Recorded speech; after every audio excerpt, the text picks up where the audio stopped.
جب آپ کسی میتھڈ کو ایکسٹریکٹ کرتے ہیں تو میتھڈ کی ایکسٹریکشن کے ساتھ کئی بار جو ہے ایک دوسری ریفیکٹرنگ بھی اپلائی ہو جاتی ہے یا اس کی اپرچونٹی آپ کو مل جاتی ہے اپلائی کرنے کی، اور وہ ہے موو میتھڈ۔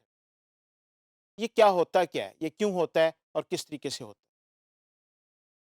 جب آپ ایکسٹریکٹ کرتے ہیں میتھڈ کو، تو جب ایکسٹریکٹ کیے، جب آپ ویسے کوڈ کو آپ دیکھ رہے ہوتے ہیں تو کچھ چیزیں سامنے نہیں آ رہی ہو، لیکن جب آپ میتھڈ کو ایکسٹریکٹ کرتے ہیں تو وہ آپ کا فوکس وہ میتھڈ بن جاتا ہے اور اس کا پیس آف کوڈ بن جاتا ہے، اور اس میں جو ویریبلس ہیں اور وہ چیزیں بیچ میں آ جاتی ہیں۔ جب ہم اس کو اینالائز کرتے ہیں تو ہم یہ کہتے ہیں کہ یہ جو اماؤنٹ فار یہ جو میتھڈ ہے جو ہم نے ایکسٹریکٹ کیا ہے، یہ it uses information from the rental class but it does not use information from the customer. اس میتھڈ میں کوئی ایسی چیز نہیں ہے جس کا تعلق کسٹمر کلاس سے۔ سارا ڈیٹا جو یہ یوز کر رہی ہے that is basically the rental, وہ جو ہے رینٹل کلاس سے اس کا تعلق ہے، اس کا کسٹمر سے کیا تعلق؟ کسٹمر کا کوئی ڈیٹا ممبر اس میں شامل نہیں ہے، کوئی ایسی چیز نہیں ہے۔ آپ وہ کہتے ہیں کہ اس رینٹل کے اگینسٹ مجھے اس کی چارج بتا دو، وہ کیلکولیٹ ہو جاتا ہے۔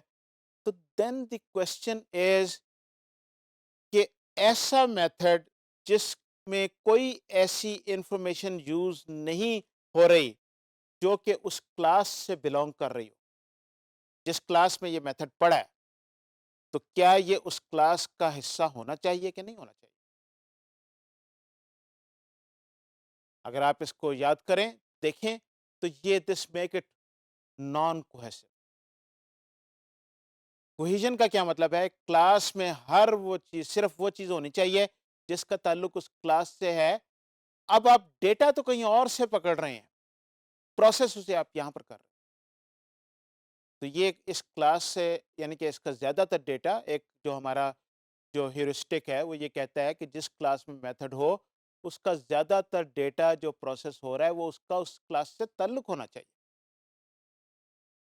تو ان دس پرٹیکولر کیس یہ بڑی ایک clear violation of that principle ہے، جس میں ہم یہ کہتے ہیں کہ یہ ہماری اس سے نان کوہیسو کلاسز بن رہی ہیں، یہ کوئی اچھی ڈیزائن نہیں ہے۔ تو what do we do with that?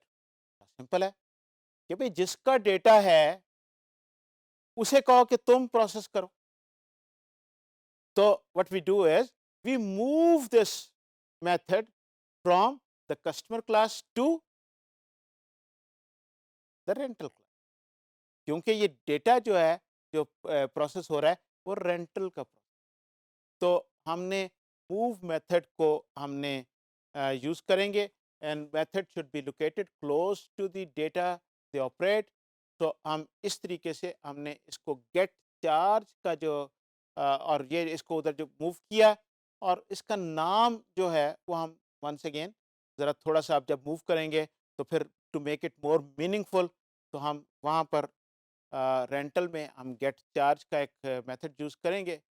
اور اس میں یہ چیز جو انٹرسٹنگ یہاں پر ہوا ہے وہ یہ ہے کہ اس میں پہلے جو رینٹل جو ایک ویریبل کے طور پہ اس میں پاس ہو رہا تھا ایز پیرامیٹر اس میتھڈ میں، جب جس کو آپ نے موو کیا ہے، اب دیٹ از وہ اماؤنٹ فار ایچ جو ہم کر رہے ہیں، اب کہتے ہیں ایچ ڈاٹ گیٹ چارج۔ آپ نے H is the object of type rental, اور آپ نے اس آبجیکٹ کا، آپ نے اس کلاس کا، جس کلاس کا یہ آبجیکٹ ہے اس کا میتھڈ کال کیا ہے گیٹ چارج، اور یہ پیرامیٹر نکل کے باہر وہ آبجیکٹ، وہ ڈاٹ، وہ چیز بن گئی، making it more object oriented. اس طریقے سے جب آپ اسے موو کرتے ہیں towards the class where it belongs, تو یہ جو ہے یہ آبجیکٹ اورینٹڈ پیراڈائم کے زیادہ قریب ہے، اس فلسفی کے زیادہ قریب ہے۔ اور اس کے ساتھ ساتھ کیا ہے کہ اس میں جو ان پٹ پیرامیٹرز ہیں وہ غائب ہو جاتے ہیں کئی بار، بہت سارے، تو آپ کے انٹرفیسز سمپلیفائی ہو جاتے ہیں، ٹھیک ہے جی؟ تو یہ اس سے یہ آپ کو ریزلٹس آپ کو ملتے ہیں which results in better design. And یاد رکھیں کہ ہمیشہ جب بھی آپ نے ریفیکٹرنگ اپلائی کرنی ہے تو آپ کو اسے دوبارہ اسے ٹیسٹ کرنا ہے تاکہ آپ کو چیز بریک نہ کر دے.